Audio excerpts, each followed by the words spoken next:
والعاد بيت الخطيبة يا ريت به مرضان بعد امي. اي بالله يسعد يابو على بيت الخطيبة. ايوه هي الطبيبة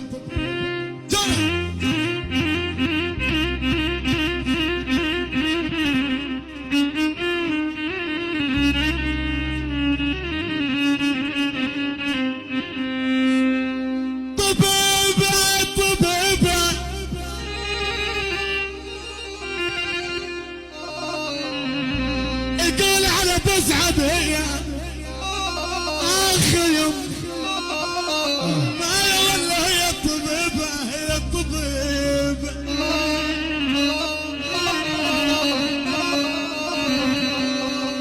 قال خال حسن يا ابو مرعي والبدانة هي الطبيبة وامها تجي بدري.